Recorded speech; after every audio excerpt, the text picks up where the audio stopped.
Independent বেঙ্গলের পক্ষ থেকে আপনাদের সবাইকে স্বাগত। আমি শরৎ চক্রবর্তী এই মুহূর্তে রয়েছি শতরূপ ঘোষের সঙ্গে। আপনাদের সঙ্গে নতুন করে পরিচয় করে দেওয়ার কিছু নেই। এমন একটি নাম এবং এমন বক্তা যে যার অনুরাগীর সংখ্যা অনেক রয়েছে। তার দলের অনুরাগীর সংখ্যা কতটা আছে আমি জানি না, কিন্তু তার ব্যক্তিগতভাবে শতরূপ ঘোষের তার বক্তৃতার ভক্ত বহু মানুষ, আমি নিজেও। তা আজ আমি বলছি যে আজকে তো আর বক্তৃতার পালা শেষ, যেই কারণে নিজে নির্বাচনে না দাঁড়িয়ে দলের হয়ে প্রচার করার যে একটা ভূমিকা, উদ্যোগ, সেটা কি মনে হয় শেষ মুহূর্তে একটু বিফলে গেল? না, তা কেন? তো পার্টিতে দেখো দেখো সরোজদা, আমি তো কখনো লোকসভা ভোটেও প্রার্থী হইনি। আমি কখনো কাউন্সিল ইলেকশনেও প্রার্থী হইনি। আমি তখনও যে দায়িত্ব পালন করেছি বিধানসভাতেও তাই করেছি। আর আমি এইটুকু জানি যে আমি এমএলএ এমপি হতেই হবে এই মুহূর্তে, এরকম কোনো দায়ভার নিয়ে জন্মাইও নি, আর আমি এরকম কোনো দায়ভার নিয়ে রাজনীতি করিও না। আমার কোনো তাড়া নেই। এবং আমরা কমিউনিস্টরা রাজনীতি বলতে শুধুমাত্র এমএলএ এমপি হওয়াকে বুঝি না। তাই যে কারণে আমরা হারলেও দল পরিবর্তন 2011-য় যেদিন হেরেছিলাম, তৃণমূলের সরকার হয়েছিল, সেদিনও মাথা উঁচু করে কমিউনিস্ট পার্টি করেছি। আজকে রাজ্যে বিজেপি সরকার হচ্ছে, আজকেও মাথা উঁচু করে কমিউনিস্ট পার্টি করি।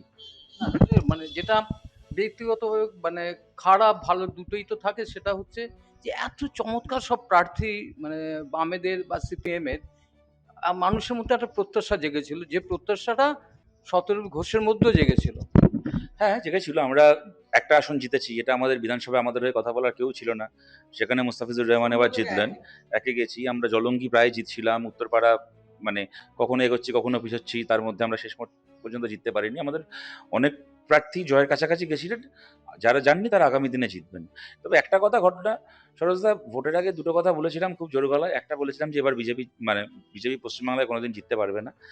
আমার এই ধারণা বা আমার এই বিশ্বাসটা ভুল প্রমাণিত হয়েছে, আমার এটাকে মানতেই হবে।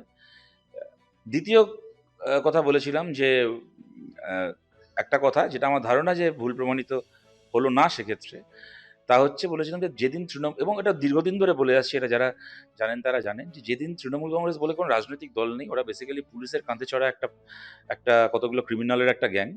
যেদিন পায়ের তলায় পুলিশ থাকবে না, মাটি সরে যাবে। মানে ওদের মাটি মানে পুলিশ, ওদের মাটি মানে একটা মাটি হচ্ছে ওদের পুলিশ, আর একটা মাটি হচ্ছে যে মাটি ওরা মানে চোরাই দরে বিক্রি করে। সুতরাং যেদিন পুলিশ থাকবে না সেদিন তৃণমূল বলে কোনো দল থাকবে না। আমি বলছি সরোজদা, পশ্চিমবাংলাতে এই মুহূর্তে তৃণমূল কংগ্রেস বলে আর কোনো দল নেই। ভোটার সার্টিফিকেট, আমরা তো শূন্য হয়ে গেছিলাম, হয়ে গিয়ে তো 5 বছর ধরে, বা 2019-এ যখন লোকসভায় শূন্য হয়েছিলাম, আজকে 7 বছর ধরে তো পার্টিকে টিকিয়ে রেখেছি। এক পা হলেও সামনে এগিয়েছি আজকে এইবারের ভোটে। এবার তোদের তো এবার, আমরা তো শূন্য ছিলাম, ওদের তো বোধহয় এখন 79 না কত একটা, 80-79 মতো। আমরা শূন্য হয়ে পার্টিকে টিকিয়ে রেখেছিলাম, তোরা 79 হলি। এবার দেখা তোদের বাড়িটা কোথায় আছে, দেখা, রেখে দেখা তোদের বাড়িটাকে। এটা খুব অর্থবহ কথা। শূন্যতে একে যাওয়া, আমি সেটা প্রসঙ্গে পরে আসবো।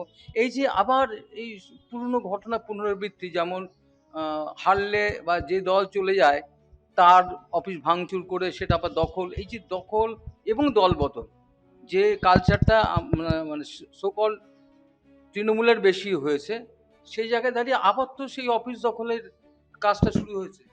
দল বদলের কথা যদি বলেন, আমরা তাকিয়ে আছি যে যে লোকগুলো 15 বছর ধরে তৃণমূলের নাম করে আমাদেরকে লুটলো, তারাই এবার বিজেপির নাম করে লোটার সুযোগ পায় কিনা।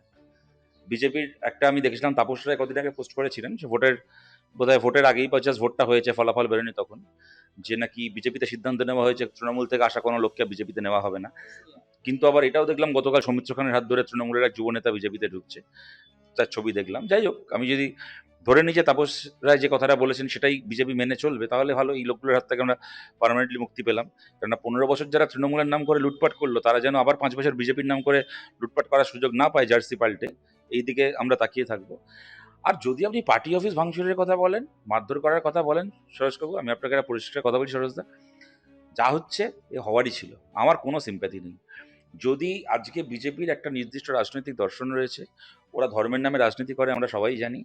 বিজেপি যদি ভোটে জেতার এই সুযোগটাকে নিয়ে আগামী দিনে দেখা যায় যে সংখ্যালঘু মহল্লায় অ্যাটাক করছে, যেখানে যুক্তিবাদী মানুষজন রয়েছেন, প্রগতিশীল মানুষজন আছেন, তাদের উপর অ্যাটাক করছে, তৃণমূল উঠে গেছে আমাদের রাজ্য থেকে, সেই অ্যাটাকের সামনে একমাত্র লাল পতাকা নিয়ে আমরা বামপন্থীরা দাঁড়িয়ে থাকবো। আমরা সংখ্যালঘু মহল্লাও পাহারা দেবো, আমরা যুক্তিবাদী মানুষকেও পাহারা দেবো, আমরা বিজ্ঞান মনস্কতা প্রচার করে এমন প্রতিটা মঞ্চকে আমরা পাহারা দেবো। কিন্তু আপনি যদি বলেন তৃণমূল আর ওই নেতার বাড়ি ভাঙছে, তৃণমূলের ওই নেতাকে রাস্তায় চত্থাবড়া মারছে, ওদের পার্টি অফিস ভাঙচুর করছে, আমি বলবো যা হচ্ছে বেশ হচ্ছে। আমি পরিষ্কার এটা বলছি, ওরা যে অত্যাচার করেছে, হ্যাঁ, এবং খালি অত্যাচার করেছে তাই নয়, দাঁড়িয়ে, আরে আমরা ফ্রিঞ্জ এলিমেন্ট বলতাম, হ্যাঁ, আগে হতো তৃণমূলের একটা ছিল যে কেউ যদি কোনো রকম গুন্ডামি করে, মস্তানি করে, এরা স্টুডিওয়ে বসে এরা বলতো যে না, যে করেছে সে নিজের দায়িত্বে করেছে, দল এটাকে সমর্থন করে না, আমার দল আইনের পথে চলবে। একটা সময় এই সমস্ত ন্যাকামি মারতো। আজকাল তো আর ন্যাকামি মারারও দরকার পড়ে না, এখন তো মমতা বন্দ্যোপাধ্যায় মঞ্চে দাঁড়িয়ে, এইবার ভোটের প্রচারের সময় মমতা বন্দ্যোপাধ্যায় মঞ্চে দাঁড়িয়ে হুমকি দিচ্ছিলেন যে ভোটের পরে দেখে নেবো, বুঝে নেবো, হেরে গেলে দেখে নেবো। অভিষেক ব্যানার্জি বলেছিল না ডিজে বাজবে দুপুর 12টার পরে, তো ভাই ডিজে বাজছে এখন তোমার ঘরে, অসুবিধা করছে, এখন এখন হরিনাম সংকীর্তন শুনতে চাইছো কেন? এই যে শতরূপ, প্রথম কথা তুমি তো অনেক যুক্তিতে কথা বলো। এই যুক্তিটা যেটা মুখ্যমন্ত্রী মানে প্রাক্তন মুখ্যমন্ত্রী বারবার আসছে, প্রাক্তন মুখ্যমন্ত্রী না, উনি তো প্রাক্তনে কোনো হতে চাইছেন না দেখছি। না হতে চাইছেন না, সেটা একটা দিক। এখনো অদ এমন এমন নির্লজ্জ মহিলা, এমন বেহায়া মহিলা, হেরে গেছে এখনো পর্যন্ত পদত্যাগটা করেনি। কালকে দেখলাম রাত্রিবেলা কিসব অফিস অফ প্রফিট কিসব ছিল, সেখান থেকে নাকি এখনো অব্দি হার স্বীকার করে একটা প্রেস কনফারেন্স করেনি। পঞ্চায়েত ভোটে তৃণমূল জেতার পরে নবান্নে দাঁড়িয়ে বলতেন, একটা রাজ্যের মুখ্যমন্ত্রী নবান্নে দাঁড়িয়ে বলতেন যে যারা বিরোধী দল থেকে জিতেছে তাদের সাথে কথা বলছে, ওদেরকে তৃণমূলে নিয়ে নেওয়া হবে। হুম। মানে পঞ্চায়েতে তৃণমূল জেতার পরে নবান্নে দাঁড়িয়ে মুখ্যমন্ত্রী ঘোষণা করতেন যে যেখানে তৃণমূল হেরেছে সেখানে বিরোধী জেতা পঞ্চায়েত দখল করা হবে। আর এখন নিজে হেরে গেছেন, নিজের দল হেরে গেছে, তারপরে এখনো পর্যন্ত তার একটা রাজভবনে গিয়ে পদত্যাগপত্র জমা দিয়ে আসার, কি এটা বলার যে হ্যাঁ আমি হেরে গেছি, হারটা স্বীকার করার অকাত হলো না, এমন নির্লজ্জ মহিলা। এই যে তোমরা যেটা বলতে গিয়ে তুমি আরেকটা প্রসঙ্গে গেলে, সেটা হচ্ছে সংখ্যালঘুদের পাশে তোমরা সব সময় থাকো। মানে 34 বছর যখন শাসন করেছো তখনও সংখ্যালঘুরা খুব নিশ্চিন্তে নিরাপদে পশ্চিমবাংলায় থাকতেন, এবং তাদের ভোট যে বামেদের পড়তো এ নিয়ে হইচই হতো না। বাম তোষণ করছে মুসলিমদের বা সংখ্যালঘুদের। এবারে যেটা মুখ্যমন্ত্রী, আবার বলছি, মমতা বন্দ্যোপাধ্যায় যেটা বলেছেন যে 12র জায়গায় 12টা বাজানোর জায়গায় 13টা বাজিয়ে দেবো। এটা কি রাজনৈতিক? মমতা বন্দ্যোপাধ্যায়, শুনুন, মমতা বন্দ্যোপাধ্যায় যে কি একজন, মানে না, না, এমনি মুসলিম সম্প্রদায়দের নিয়ে তার এই যে ঔদ্ধত্যপূর্ণ কথা, এটাকে আমি বলছি কোনো সাধারণ মুসলমান কি মমতা বন্দ্যোপাধ্যায়কে দায়িত্বটা দিয়েছিল যে আপনি আমাদের এই হুমকিবাজিটা করুন? কোনো সাধারণ মুসলমান মমতা ব্যানার্জিকে বলেছিল যে আপনি আমাদের হয়ে জানিয়ে দিন যে আমরা একাট্টা হলে 5 মিনিটে একটা কমিউনিটিকে শেষ করে দেবো? এটা মমতা বন্দ্যোপাধ্যায় বলেছিলেন। দুর্ভাগ্যজনক হচ্ছে এইটা বলার পরেও মমতা বন্দ্যোপাধ্যায়, ওনার বিরুদ্ধে যে বিক্ষোভটা হওয়া উচিত ছিল সেটা আমাদের রাজ্যে হয়নি। এটা হয়তো আমাদেরও ব্যর্থতা। কিন্তু মমতা বন্দ্যোপাধ্যায়ের এই পাপের প্রায়শ্চিত্ত করতে হলো বাংলার সংখ্যালঘু মানুষকে। আজকে তাদের কিন্তু কোনো দোষ নয়, এটা কিন্তু তারা বলেননি। যেমন কোনো হিন্দু মমতা ব্যানার্জিকে বলেনি যে আপনি ইমাম ভাতা, আপনি সরকারের টাকায় মন্দির বানান, আপনি পুরোহিত ভাতা দিন, আপনি পুজো কমিটিকে চাঁদা দিন, তেমন কোনো মুসলমানও মমতা ব্যানার্জিকে বলেনি যে আপনি আমাদের হয়ে হুমকিবাজি করুন, যে একটা কমিউনিটি এক হয়ে গেলে সব 15 মিনিটে শেষ করে দেবে নাকি 5 দিনে শেষ করে দেবে, কি বলেছিলেন? কোনো 13টা বাজিয়ে সাধারণ দেবো। 13টা বাজিয়ে দেবে, কোনো সাধারণ মুসলমান বলেনি যে আপনি দুর্গাপুজোর ভাসানকে বন্ধ রাখুন, মহরমে তাজিয়া বেরোবে বলে। এটা মমতা বন্দ্যোপাধ্যায় নিজের সস্তা রাজনীতি করার জন্য করেছেন, তার প্রায়শ্চিত্ত করতে হচ্ছে বাংলার মুসলমানকে। আর আমি আপনাকে একটা কথা বলছি সরোজ কাকু, আমি বারবার আপনাকে অফ ক্যামেরা সরোজ কাকু বলি বলে অন ক্যামেরা সরোজ কাকু বলে ফেলছি, যাকে আমি একটা কথা আপনাকে বলি, তা হচ্ছে মানে ভোট তো হয়ে গেছে বাংলার, তো যা হওয়ার হয়ে গেছে, যা ফলাফল হওয়ার। বাংলার বহু মানুষ আছেন, অনেক প্রগতিশীল মানুষ আছেন, যেরকম কিছু দালালকে আমরা চিনি। মানে মমতা ব্যানার্জি না, আমি একটু মানে প্রসঙ্গান্তর করছি, কিন্তু কথাগুলো এখন মানে এখন বেরিয়ে না আসছে বলেও মানে, থাকতে পারে, না বেরিয়ে না আসছে না। খুব এটাকে হ্যাঁ, মানে মমতা ব্যানার্জি না, 15 বছরে যদি আমাকে আপনি জিজ্ঞেস করেন যে একটা ভালো কাজ মমতা ব্যানার্জি করেছে আমাকে বলুন, আমি একটা কথা বলবো, মমতা ব্যানার্জি একটা বড় কাজ, ভালো কাজ করেছেন। আমাদের বাঙালিদের, আমি আগেও বলেছি, এটা টেলিভিশনেও বলেছি, ইয়েতে, আমাদের বাঙালিদের না বরাবর, আসলে একটা সময় তো বাঙালি জাতি বুদ্ধিজীবী বলতে বিদ্যাসাগরকে চিনেছিলেন, রাজা রামমোহন রায়কে চিনেছিলেন। বাঙালি সমাজটা একটা সময় বুদ্ধিজীবী বলতে সত্যজিৎ রায়, মৃণাল সেনদেরকে চিনেছিলেন, বেগম রোকেয়া সাখাওয়াত হোসেনকে চিনেছিলেন। সেই কারণে বুদ্ধিজীবী শব্দটার প্রতি তো বাঙালির একটা স্বাভাবিক শ্রদ্ধা, একটা স্বাভাবিক ভরসা ছিল। আমরা বাংলার বুদ্ধিজীবী সমাজ, বাংলা সুশীল সমাজ বলতে বুঝতাম কিছু অত্যন্ত আপরাইট, কিছু অত্যন্ত মানে হচ্ছে আহ, তার বিশ্বাসের জায়গায় খুব ঋজু, খুব দৃঢ় কিছু মানুষ হবেন বোধহয় তারা। মমতা ব্যানার্জি না একটা জিনিস দেখিয়ে দিয়েছেন, যে বাংলার তথাকথিত বুদ্ধিজীবী সমাজের মধ্যে একটা অংশ এরকমও আছে যারা কিনা অত্যন্ত গুণী, কেউ অত্যন্ত গুণী কবি, আমি তাদের প্রতিভাকে ছোট করতে বা অস্বীকার করতে পারবো না, অত্যন্ত গুণী কবি, কেউ কবি সুমনের মতো অত্যন্ত গুণী কেউ গীতিকার হতে পারেন, কেউ জয় গোস্বামীর মতো কবি হতে পারেন, কেউ আজকে শ্রীজাতর মতো কবি হতে পারেন, কেউ নৃসিংহ প্রসাদ ভাদুরীর মতো একজন পুরাণতত্ত্ববিদ হতে পারেন, হ্যাঁ, কেউ যোগেন চৌধুরীর মতো একজন চিত্রকর হতে পারেন। এরা অত্যন্ত গুণী মানুষ, কিন্তু বেসিক্যালি এদের পেডিগ্রিটা হচ্ছে সামনে লেরো বিস্কুট ছুঁড়ে দিলে কুকুরের মতো ল্যাজ নাড়তে নাড়তে ক্ষমতার পায়েরা নাক খসবে।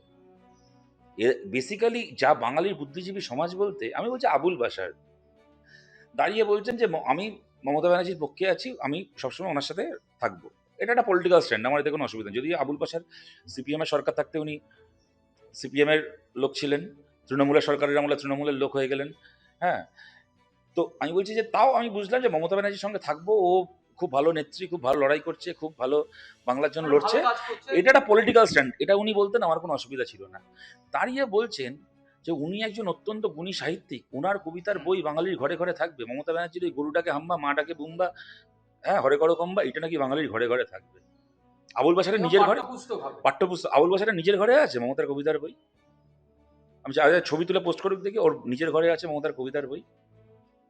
আমি বলছি এরা এরকম থার্ড ক্লাস বেহায়া দালাল কতগুলো, যারা কিনা ওই আমি এরা কিন্তু ভালো করে জানতো, দেখো এরা শিক্ষিত মানুষ, এরা খুব ভালো করে জানতো যে মমতা বন্দ্যোপাধ্যায় যে পথে বিজেপির বিরুদ্ধে লড়ছেন, এটা বিজেপির বিরুদ্ধে লড়ার পথ নয়।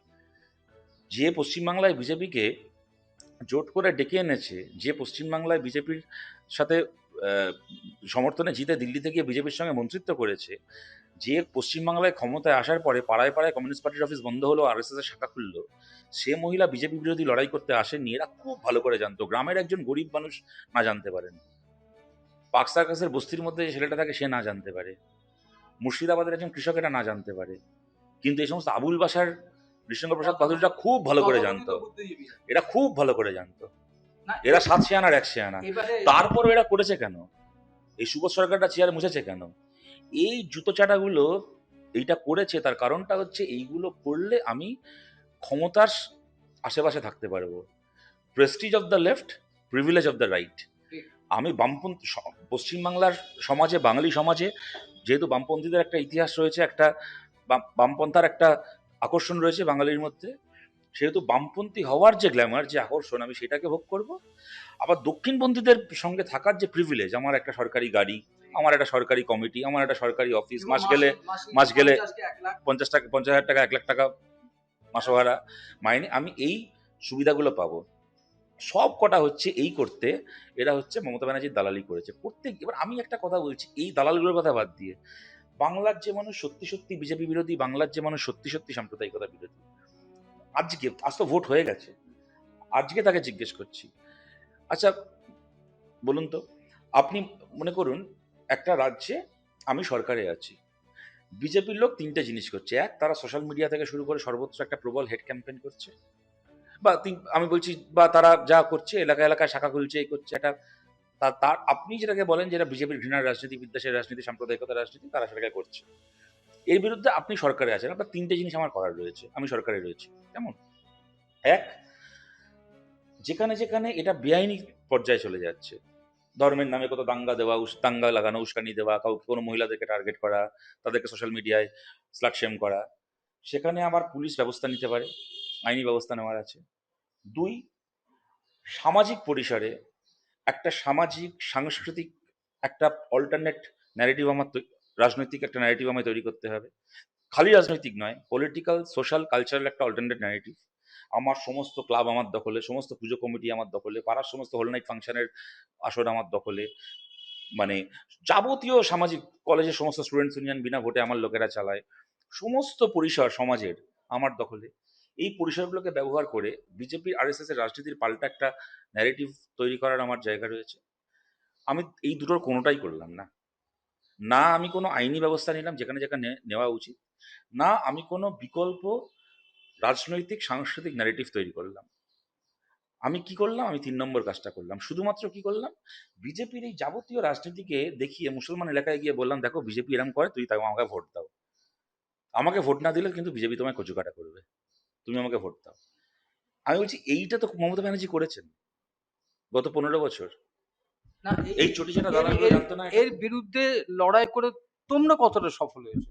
এই এই ধরনের যারা এইটাই তো এইটাই তো সরেশ কাকু লাখ কথার এক কথা, মুশকিলটা হচ্ছে আমরা পুরোটা সফল হয়েছে এমন বলতে পারি না, তাহলে এত লোক বিজেপিকে ভোট দিতেন না। আবার এইটাও ঘটনা, আপনি বলুন তৃণমূলের আমলে ওরা এসে বলল যে লাল হাটাও বাংলা বাঁচাও। লাল হাটাও মানে কি, ওরা খালি মানে বিধানসভায় লোকসভার মধ্যে শূন্য করলো তাই নয়, খালি পঞ্চায়েত পুরসভাগুলো সব দখল করলো খালি তাই নয়, তারা খালি সমস্ত কলেজের স্টুডেন্টস ইউনিয়ন থেকে শুরু করে সবকিছু এই যে দখল করলো, পাড়ার ক্লাব থেকে শুরু করে সমস্ত স্কুল কলেজের অ্যালামনাই অ্যাসোসিয়েশন থেকে শুরু করে যাবতীয় সাংস্কৃতিক মঞ্চ থেকে শুরু করে সর্বত্র যে দখল করলো, এর ফলে কি হলো, বামপন্থীদের যে অল্টারনেটিভ ভাষ্য, আমি খালি পলিটিক্যাল বলছি না, আজকে মনে করেন একটা পাড়ার ক্লাব রবীন্দ্রনাথের বিসর্জন নাটক করবে, কি মনে করুন একটা বিজ্ঞান মঞ্চ একটা এলাকায় বিজ্ঞান মেলা করবে, কেমন, সেটা তো বন্ধ হয়ে গেল।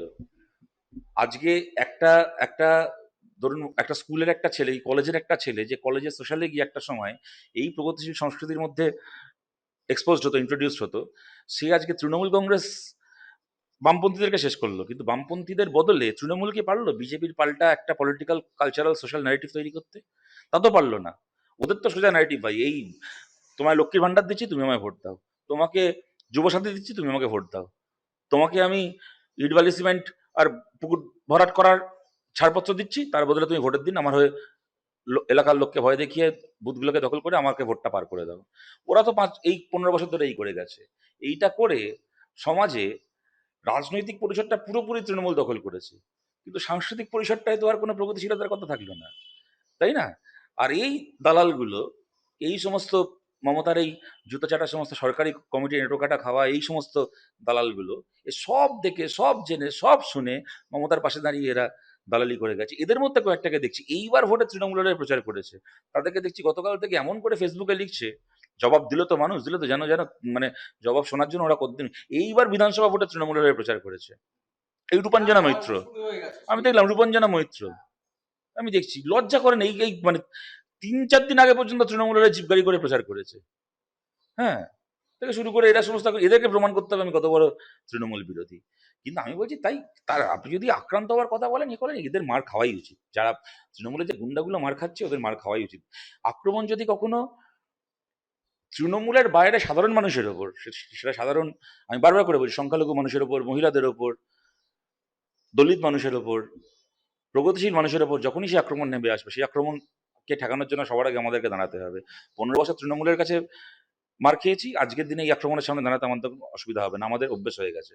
আমরা তৃণমূলের এই সমস্ত এইসব এই দেবাংশুর মতো ওই সরকারি হচ্ছে সরকারের ফাইল মুখে দিয়ে রাজনীতি করিনি, হ্যাঁ, আমরা সরকারের কোলে বসে রাজনীতি করিনি এদের মতো। সব সব ঠিক। তারপরে তাই কিন্তু তৃণমূলের গুন্ডারা যদি মার খায়, তৃণমূলের হয়ে যারা মস্তানি করেছে তারা যদি মার খায়, তো খাওয়াই উচিত। তুমি পরোক্ষভাবে অমিত শাহ ঝুলিয়ে মারার যে অমিত শাহ ঝুলিয়ে শোন, অমিত শাহ কাউকে তৃণমূল দেখে মারে না, কেমন, অমিত শাহ যদি তৃণমূল থেকে মারার থাকতো অভিষেককে বহু আগে জেলে ঢোকাতে পারতো, ওসব আমি ওটা বলছি না। ওই কিন্তু তত্ত্ব পাড়ায় পাড়ায় ওই তত্ত্বে তুমি বিশ্বাস করো? আমি অমিত শাহ তত্ত্বেও বিশ্বাস করি না, আমি অভিষেক ব্যানার্জি তত্ত্বেও বিশ্বাস করি না, আমি এই তত্ত্বে বিশ্বাস করি যে ভোটে যেই হারুক যেই জিতুক না কেন ভোট পরবর্তী সন্ত্রাস থাকা উচিত নয়। কিন্তু আমি প্রথমে ভোটের আগে বলবো আমি ডিজে বাজাবো, আর ভোটে হেরে যাওয়ার পরে আমি বলবো মা আমায় মারছো কেন, আমি এইটাই বিশ্বাস করি না। শুনুন আমি একটা কথা বলি আপনাকে সরেশ বাবু, আমার জন্ম কসবায়, কসবাতে আমি বড় হয়েছি, আপনি আমার পাড়ায় গিয়ে এখন খোঁজ নিন, 2011 আমাদের সরকার চলে গেছে, কেমন, তারপর আমি যে ওয়ার্ডে থাকি সেই ওয়ার্ডে, পাশের ওয়ার্ডে 2015 সাল অব্দি আমাদের কাউন্সিলর থেকেছে, তারপরে হারানো হয়েছে জোর করে সেখানে। আমি জন্ম থেকে, আমার 86 সালে জন্ম থেকে 2011 সাল পর্যন্ত, কেমন, আমি তো তার আগে থেকে ছাত্র রাজনীতি করতাম, 2005 সাল থেকে কলেজে পড়ি ছাত্র রাজনীতি করি। আমার পাড়াতে বামফ্রন্ট সরকারের সময় আমার পাড়ায় যারা তৃণমূল করতেন, যারা বিজেপি করতেন, বা তখন বিজেপি খুব বেশি কেউ করতো না কিন্তু কংগ্রেস যারা করতেন, আপনি এখন আমার পাড়ায় গিয়ে খোঁজ নিন, আমি কোনোদিন কারুর সাথে কোনো দাদাগিরি রংবাজি ছেড়ে দিন, কারুর সাথে খারাপভাবে ব্যবহার করেছি কিনা একটা লোক বলুক। না, কিন্তু তোমার মুখের যে ছুরি, সেটা অন্য কথা, সেই ছুরিতে কিন্তু সেটা অন্য কথা। আমি আমি বলছি দুর্ব্যবহার, আমার তো রাজনৈতিক বক্তব্য আমি বলবো। শারীরিক আমি কেন বলছি শারীরিক আক্রমণ ছেড়ে দিন, আমি কারোর সাথে, একটা লোক তৃণমূল করতো, রাজ্যে আমাদের সরকার, আমি কারোর সাথে দুর্ব্যবহার করেছি একটা লোক দাঁড়িয়ে বলুক, 2011 13ই মের আগে একদিন আগে পর্যন্ত সেটা একটা লোক বলুক, একটা লোক দাঁড়িয়ে কথা বলতে পারবে যে মানে আমার থেকে যদি কেউ বয়সে 1 বছরের বড় হয়, পাড়ায় তৃণমূল করে, আমি তাকে দাদা না বলে কোনোদিন কথা বলেছি, নাম ধরে ডেকেছি? যারা আমার থেকে আরেকটু বয়সে বড় তাদেরকে অমুক কাকু তমুক কাকু ছাড়া কোনো কথা বলেছি? একটা লোক বলুক। এই আমার বাড়িতে 2011 সালে যখন হেরে গেছি, হ্যাঁ, তারপরে 2016 সালে মাঝরাত্রির বেলা আমার বাবা মা ঘুমোচ্ছে, আমার বাবা হার্টের পেশেন্ট, এই আমার বাড়িতে রাত্রিবেলা ভাঙচুর করেছে, ঢিল ছুঁড়েছে। 2021 সালে আপনাকে বলছি, দিন বিধানসভা ভোটের রেজাল্ট বেরোলো, হ্যাঁ, 2রা মে, আমি, আমার বাবা, আমার মা 3জন হাসপাতালে ভর্তি কোভিডে। আমার বাবা মা আইসিইউতে। আমার মা আর সেবার ফিরলো না, মা মারা গেল সেইবার। আমরা 3জন হাসপাতালে, আমি কাউন্টিংয়ে থাকতে পারিনি যে কারণে। তার 4-5 দিন আগে থেকে আমি হাসপাতালে। তৃণমূল জিতেছে। হাসপাতালে শুয়ে আমার বাবা, আমার মা, আমি 3জন হাসপাতালে, বাড়ি তালা দেওয়া, হাসপাতালের বিছানায় শুয়ে আছি, মৃত্যুর সঙ্গে লড়াই করছি 3জন। হ্যাঁ, লাইফ সাপোর্টে আমার বাবা মা, সেই অবস্থায় আমার বাড়িতে এসে ঢিল মেরেছে এই জানোয়ারগুলো। এবং সে যদি এখন মার খায়, আমি বলবো যে না না, হারে মারটা খাচ্ছে কেন? একটা লোক বলুক যে মানে আমি কখনো তার সাথে দুর্ব্যবহার করেছিলাম বলে এটা আমি, শুনুন, আমার বাড়িতে যে ঢিল মারা খুব সামান্য একটা বিষয়। আর আমি একটা মোটামুটি একটা পার্টির একটা কালেকটিভ লিডারশিপের মধ্যে রয়েছি। আমার একটা সামাজিক রাজনৈতিক পরিচিতি রয়েছে। আমার বাড়িতে যদি কিছু হয় তাও থানায় খবর গেছে, 5টা পুলিশ এসছে। আমাদের বহু কমরেডকে খুন হতে হয়েছে, ঘরছাড়া হতে হয়েছে, বাঁচানোর জন্য কেউ যায়নি। গোটা বাংলা জুড়ে এরকম হয়েছে। এরা তো এই তো করে গেছে এরা। এদের এদের এদের এদের মানে এখন সমস্ত এসব কথা বলবে, এদের কাছ থেকে এসব শুনতে হবে এখন। আমি দেখতে পাচ্ছি, এবার শুনতে পাচ্ছি যে তোমার মধ্যে আগুন জ্বলছে। এই যে ফলাফল যেদিকে গেছে, তোমার মধ্যে একটা বিরাট আগুন, মানে এই ক্রোধ, আগুন, ক্রোধ ক্রোধ আমার তৃণমূলের প্রতিও চিরকালই ছিল, আছে। বিজেপির প্রতি আমরা প্রথম দিন থেকে, আমার রাজনৈতিক মতামত যে সময় তৈরি হয়েছে, যে বয়সটায়, সেই বয়সে দেশে বিজেপির সরকার, বাজপেয়ী সরকার, আমরা চিরকালই কিন্তু বিজেপির বিরুদ্ধে, আরএসএস এর বিরুদ্ধে রাজনীতির হাতে করি আমাদের সেই অর্থে হয়েছে। পলিটিক্যাল ইন্ডক্ট্রিনেশন যদি বলেন, আমি একটা সময় উত্তর ভারতে থেকেছি, আমি খুব কাছ থেকে এদের শাসন দেখেছি, আমি জানি এরা কি করতে পারে। আমি ছাত্র রাজনীতি করার সময় 4 বছর দিল্লিতে থেকেছিলাম, উত্তর ভারতের রাজ্যগুলোতে আমায় কাজ করতে হতো। সুতরাং বিজেপির প্রতি তো আমাদের যা রাগ যা আছে আছে এবং থাকবে, কিন্তু এইটা বলছি, এইটাকে নিয়ে খালি আমরাই থাকবো। কোথাও তৃণমূল যেন বুঝে গেছে। কোথাও যেন পরোক্ষভাবে এই ফলাফল তোমাকে একটা অন্য তৃপ্তি দিয়েছে, বা তোমাদের একটা না না, আমাকে একদমই তৃপ্তি দেয়নি। কারণ আমি এতটুকু শুনুন, আমি কখনো রেগে ঢেগে মিথ্যে কথা বলি না। আমাকে একদমই তৃপ্তি দেয়নি বিজেপি জেতাতে। আমি অত্যন্ত 4-5 জনের মতো অত্যন্ত দুঃখিত।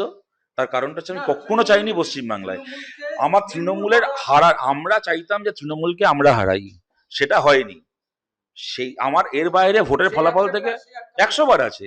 আমরা চেয়েছিলাম যে আমরা বামপন্থীরা, আমাদের জোট, তারা তৃণমূলকে হারাকে। এইবার পারিনি, আগামী বার চেষ্টা করব বিজেপিকে হারিয়ে আমরা সরকারে আসি, সেটা অন্য কথা। সেই জায়গা থেকে আমরা ভোটে না, ব্যর্থ। কিন্তু তুমি নিজে তো বিজেপির বলছিলে না, 7 তারিখে ভোট দেবো না। বিজেপির সাফল্যের পরে বিজেপির সাফল্যকে আমরা আমাদের সাফল্য ভাবছি না। না, না, এই ভোটে যেরকম তৃণমূলও ব্যর্থ, সেরকম আমরাও ব্যর্থ। কিন্তু এইটুকু বলছি, আমাদের দল তারপরও টিকে আছে, টিকে থাকবে, এবং আমরা এগিয়েছি, আরো এগোবো। আমি দেখতে চাই তৃণমূল দলটা কোথায়। তোমার এক ওদের 80 বা আমি তো ওদের 80, 2000, হ্যাঁ, তোমার দল এক বা হুম, দুই যাই হোক না হুম, কেন, জোট মিলে হুম। দুই, আর ওরা ডাকুক না, আমি তো বাড়ি থেকে সকালবেলা বাড়ি থেকে বেরিয়ে হেঁটে হেঁটে পাড়ার পার্টি অফিসে গেলাম, হেঁটে হেঁটে ফিরলাম। তৃণমূলের নেতাগুলো কোথায়? কোথায় তৃণমূলের মানে নেতাগুলো, এমএলএ গুলো? যেভাবে মাথা উঁচু করে বা শুনুন, আমি তো 2021-এ যেমন বললাম হাসপাতালে ভর্তি ছিলাম, গণনাতে থাকতে পারিনি, তার আগে 2বার থেকেছি। কেমন আমায় যে বলে না, সব কথায় কথায় বলতো যে 3বার হেরেছে, 3বার হেরেছে। মমতা ব্যানার্জিরও 3বার হারা হয়ে গেল। একবার মালিনী বসাকের কাছে, 2বার শুভেন্দু অধিকারীর কাছে। যাই হোক, এই যে আমায় বলতো 3বার হেরেছে, আমি হারার পরে কিন্তু গণনা কেন্দ্র থেকে বেরিয়েছি, আমায় কেউ চোরও বলেনি, আমার গায়ে কেউ কাদাও ছড়েনি। কেমন খিস্তি মেরেছে দূর থেকে তৃণমূলের লোকেরা, যে কারণে এদের চেহারা আমি জানি। কিন্তু অন্ততপক্ষে আমাকে চোর বলতে পারেনি আঙুল দেখিয়ে। ওদের জয়ের আনন্দে খিস্তি খামারি করেছে, সেটা অন্য কথা। কিন্তু বেরিয়েছি, আজ পর্যন্ত কেউ চোর বলতে পারেনি। যতদিন বেঁচে আছি কেউ চোর বলতে পারবে না। কেমন, কিন্তু এদের গায়ে কাদা ছুটছে কেন, থুতু দিচ্ছে কেন? অভিষেককে কালকে থুতু দিল তো, আমায় কেউ থুতু দিতে আসেনি। ভোটে হেরেছি, কেমন, কিন্তু মানবতার কোনো প্যারামিটারে হারিনি। বা মানুষের মনের কাছে, যেহেতু এবারে ভোটটা এমন একটা ইকুয়েশনে হয়েছে যে যেখানে এই হারটার বামফ্রন্টের বা বামেদের হারটাকে সেরম ভাবে দাগ কাটেনি। না, সেটা আপনি বলতে পারেন, যে 2011 কি 2016 তো তা ছিল না। 2011 2016 তো আমাদের সরাসরি লড়াই হয়েছিল তৃণমূলের সাথে, তৃণমূল আমাদেরকে হারিয়ে জিতেছিল, তখন তো বিজেপি ছিল না। তাতেও তো কেউ বলতে পারেনি তৃণমূলের কোনো নেতা চোর। তৃণমূলের কোনো নেতা তো আমার কে তৃণমূলের কোনো কর্মীও তো আমার কাছে থুতু দিতে আসেনি। রাস্তা দিয়ে হেঁটেছি যখন, কেউ তো আমাকে তো মাথা নিচু করে হাঁটতে হয়নি। আমি একটা কথা সতেরো বারবার বলছি, তোমাদের মধ্যে এত, এবারে তো তুমি যেহেতু প্রচারে পুরোপুরি নিজেকে, তোমার প্রচার এত প্রচার করেছো, এত ভালো কথা বলো বা এত যুক্তিপূর্ণ কথা, এবং বাম মুখগুলো, প্রার্থীদের মুখগুলো মানুষের কাছে এত গ্রহণযোগ্য, তারপরে কেন কোথায় মানুষ কি মনে করে যে এই ভোটটা তৃণমূলকে সরাতে গেলে এই ভোটটা রামে দিতেই হবে? এবার মনে করেছেন পরের ভোটটা এরকম হবে, যারা মনে করবেন যে বিজেপিকে রাখতে হবে তারা বিজেপিকে ভোট দেবেন, যারা মনে করবেন যে বিজেপিকে সরাতে হবে তারা আমাদের ভোট দেবেন। উঠে গেল, তৃণমূল পার্টিটা উঠে গেছে সরাসরি। মমতা ব্যানার্জি অনেক বড় নেত্রী ছিলেন, আর ওর ভাইপো, হ্যাঁ, ওর পিসি মুখ্যমন্ত্রী না হলে একটা পঞ্চায়েত জেতার অকাত নেই। ওর কি দৌড়, ওর কতদূর পড়াশোনা করেছে, ওর কতদূর কি যোগ্যতা রয়েছে যে এত এত কয়েকশো কোটি টাকা সম্পত্তির মালিক। ওর ভাইপোকে এবার আমি দেখবো, ওর ভাইপোকে বলছি, একদিন পিসির নামে উঠতিস, এবার আয় আয়, এবার আমিও ভোটে দাঁড়াবো, তুইও দাঁড়া দেখি এবার। যদি যদি বিজেপির সঙ্গে সেটিং করে ওর ওই হাজার হাজার কোটি টাকা সম্পত্তি ও রক্ষা করতে না পেরেছে, কেমন আমার পকেটে যা টাকা আছে আর আমার পার্টির যে কর্মীরা আছে তাদেরকে নিয়ে আমি ভোটে দাঁড়াবো, ওর পকেটে চুরির টাকা বাদ দিয়ে, চুরির টাকা বাজেয়াপ্ত হচ্ছে, যদি চুরির টাকা বাদ দিয়ে ওর 10 পয়সা আছে বলে আমার মনে হয় না, কারণ ও জীবনে কি করেছে চুরি ছাড়া। আর ও দলের কর্মীদেরকে নিয়ে দাঁড়াক ভোটে, পিসি মুখ্যমন্ত্রী বলে জীবনে একটা চার আনার অকাত নেই। আমি মানে ও 2011-র মে মাসের পিসি মুখ্যমন্ত্রী হওয়ার আগে জীবনে রাজনীতির ত্রিসীমানা দিয়ে যায়নি। পিসি মুখ্যমন্ত্রী হওয়ার পরে কখনো যুবা, কখনো এই সেই করে এখন বাংলার এত হাজার কোটি টাকা সাম্রাজ্যের মালিক হয়েছে এখন। হ্যাঁ, তো এবার আমি বলছি এই এই এলিমেন্ট গুলো দেখি এবার। নেই তো, এবার তোর পিসি মুখ্যমন্ত্রী নেই তো, পুলিশ তো আর তোর কথায় চলবে না। এবার কর দেখি রাজনীতি, এবার বুঝবি কত ধানে কত চাল। যদি বিজেপি এবার ওকে কোলে আশ্রয় না দিয়েছে, কেমন, তাহলে কিন্তু আমি দেখতে চাই যে তৃণমূল দলটা কোথায় থাকে, আমাদের দল থাকবে। না, আমি একটা সত্য বলছি, এই তৃণমূলের এই পতন তুমি কৃতিত্ব কাকে দেবে তাহলে? তুমি ধরো তুমি বাম যুব নেতা নাও, তুমি কোনো রাজনীতি করো না, এই জায়গা কোন নিরপেক্ষ জায়গা থেকে এই কৃতিত্বটা কাকে দেবে মানুষ? তৃণমূলকেই দেবো, মমতা ব্যানার্জিকেই দেবো। পরাজয়ের জন্য হ্যাঁ, গৌতম দেব অনেক বছর আগে একটা কথা বলেছিলেন, Mamata Banerjee is the biggest asset of Trinamool, Mamata one day you will see Mamata Banerjee is the biggest liability of Trinamool. তৃণমূলের মমতা ব্যানার্জির জন্য হেরেছে। একটা সময় যারা মমতা ব্যানার্জিকে দেখে মানুষ ভোট দিয়েছিলেন, সেরকম আজকের তারিখে মমতা ব্যানার্জির জন্য তৃণমূল হেরেছে। হারের ইয়েতে অভিষেকের ভূমিকা, হারের যদি মমতারই ভূমিকা থেকে থাকে, তাহলে অভিষেককে কত নাম্বার দেবে তার এই ব্যর্থতার পিছনে? শোনো, অভিষেক তৃণমূল জিতলেও কখন অভিষেককে 5-9 পয়সা নম্বর দিইনি, তৃণমূলের হারের জন্য ওকে নম্বর দেবো না। ও হরিদাসটা কে? ও একটা ফুটো কলসি, ও কে? ওর তৃণমূলকে জেতানোরও অকাত নেই, তৃণমূলকে হারানোরও অকাত নেই। ও মমতা ব্যানার্জির ছবিটাকে সরিয়ে একটা পাড়ার কাউন্সিলর ভোটে জিতে দেখাক দাঁড়িয়ে, তবে ওকে নিয়ে কথা বলবো। আমি বলছি ববি হাকিম বলো, অরূপ বিশ্বাস বলো, এই যে 5 জন আছে তাদের তাও নিজের একটা অকাত আছে, কেমন, তারা একটা সময় বিরোধী আমলে রাজনীতি করেছে, কাউন্সিলর সব হয়েছে। এ কে কোথাকার হরিদাসে? আমি বলছি তো, পুলিশ নেই তো, ও চুরির টাকাগুলো দেখতে চাই, ওগুলো সেটিং করে রক্ষা করতে পারে কি না পারে। ওর এই ডিয়ার লটারি থেকে শুরু করে, ওর কয়লা পাচার থেকে শুরু করে, গরু পাচার থেকে শুরু করে যাবতীয় যে চুরির টাকা, ওর এই জাহাঙ্গীর হুমায়ুনদেরকে নিয়ে তৈরি করার সাম্রাজ্য, ওর যা আছে, বিভিন্ন কলেজ থেকে টাকা তোলা, বিভিন্ন সমবায় থেকে টাকা তোলা, বিভিন্ন ব্যবসায়ী সমিতির থেকে টাকা তোলা, এই যে হাজার হাজার কোটি টাকার ওর সম্পত্তি, এইগুলো যদি বাজেয়াপ্ত হয়েছে এবার, তারপরে আমি বলছি ও ও রাজনীতিটা করে দেখাক।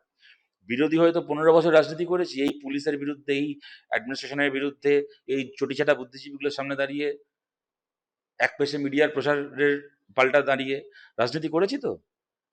তো এবার ওদের ক্ষমতা থাকলে, ওদের তো এখনো কেন, ওদের তো এখনো এতগুলো তো মিউনিসিপ্যালিটি আছে পশ্চিমবাংলায়, 108-10টা মিউনিসিপ্যালিটি তো ওরাই চালায় পশ্চিমবাংলায়। সব পঞ্চায়েত তো ওদের, সব জেলা পরিষদ তো ওদের। তো বাড়িতে নেই কেন? কালকে রাত্রি থেকে সব পালালি কেন এলাকা ছেড়ে? ও তো খালি কিছু এমএলএ এর সংখ্যা কমেছে, কমে 79 হয়েছে, তা তো পঞ্চায়েত পুরসভা সব তো হাতে রয়েছে, 28-29 জন এমপি রয়েছে। তো বাড়ি ছেড়ে পালাচ্ছিস কেন? আয় এবার রাজনীতি করতে, পালাচ্ছিস কেন? আমরা তো কোনো কিছু না নিয়ে, এমএলএ নেই, এমপি নেই, পঞ্চায়েত নেই, পুরসভা নেই, তো হাজার হাজার কোটি চুরির টাকা নেই, কিছু না নিয়েও তো বুক ফুলিয়ে রাজনীতি করেছি। তোর এত কিছু নিয়ে পালাতে হচ্ছে কেন? আমাদের প্রায় শেষের দিকে তো এসে গেছি, আর শত্রু যা বলেছে মানে সব কথাই বলে ফেলেছে, তবু মানে আমার মনে হয় যে বামেদের সত্যিকারের আবার সেই স্বমহিমায় ফিরে আসা, এটা কি পরবর্তী 5 বছরের তার প্রক্রিয়া কি চলবে তার জন্য? পরবর্তী 5 বছর না, পরবর্তী 5 মাসের মতো দেখতে পাবেন সমস্ত মানুষ যারা বিভিন্ন কারণে এদিক ওদিক ছড়িয়ে ছিটিয়ে ছিলেন। আমরা বলছি তৃণমূল কংগ্রেসের চোরগুলোকে ছাড়া হবে না, তৃণমূল কংগ্রেসের কোনো চোরের সাথে কোনো কম্প্রোমাইজ হবে না। তার বাইরে যে মানুষ যারা আছেন, তৃণমূল দলটা উঠে যাবে। এবার ওই which side are you on ছিল না বিখ্যাত গণসঙ্গীত, বাংলা অজিত পান্ডে করেছেন, কোন দিক সাথী কোন দিক বল, কোন দিক বেছে নিবি তুই। তো বাংলার মানুষের কাছে আবেদন করছি, কোন দিকে কে আছেন, আগামী কয়েক মাসের মধ্যে সেই পলিটিক্যাল রিয়ালাইনমেন্ট হয়ে যাবে। তৃণমূল উঠে গেল, তৃণমূলের চোরগুলো আমি এই কথা বলছি আবার, আমি কোনো মতেই, কেউ যেন ভুল না বোঝেন, বিজেপির ক্ষমতায় আসায় আমরা বামপন্থীরা কোনোভাবে খুশি নই। কিন্তু বিজেপির সাথে আমাদের যে রাজনৈতিক লড়াই, আমাদেরকে আনকম্প্রোমাইজিংলি সেই রাজনৈতিক লড়াই আমাদেরকে করতে হবে। আমরা বহু রাজ্যে করছি আজকেও, আমরা আগামী দিনে বাংলাতেও করব।